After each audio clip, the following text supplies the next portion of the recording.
men koşullum doğruymu deydim. Doktor men koşullum doğruymu deydim.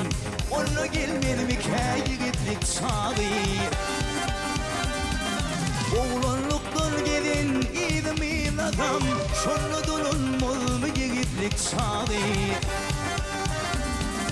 Oğlanlıktan gelin idim adam. Onu gelmedi mi yigitlik çağı.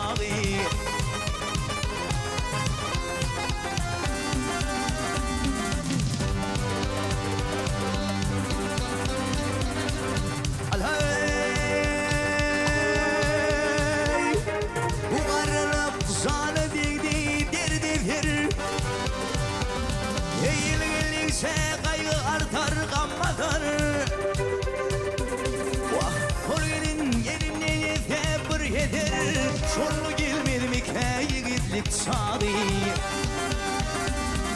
Şol elin aşkından ete bir yedir. Şonu dolunmaz mı yigitlik çağı.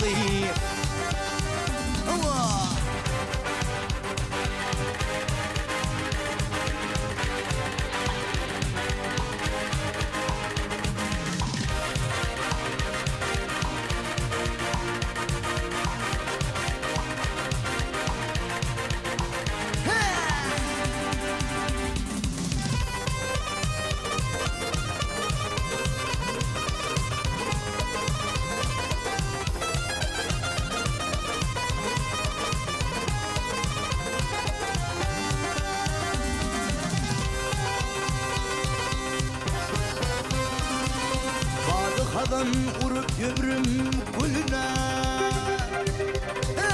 Badıkadan urup ömrüm gülüne. Bıktım asıp yetim kışın yeline. Oğruyun oğruyun baktım kıyda geline. Şonu gelmedi mi yigitlik çağı. Oğruyun oğruyun baktım kıyda geline. Onu dolunmalı mı yigitlik çağı.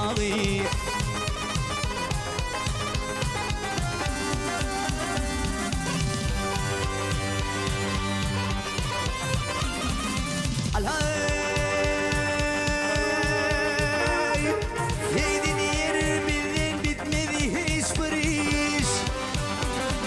Yıl gelirse kasar bildin akıl huş. Kalmadı ağlamda gitti tamam diş. Şonu gelmedi mi yigitlik çağı. Oğruyun oğruyun baktım kıyda geline. Şonu gelmedi mi yigitlik çağı. Onu dolunmaz mı yigitlik çağı. Şonu gelmedi mi yigitlik çağı.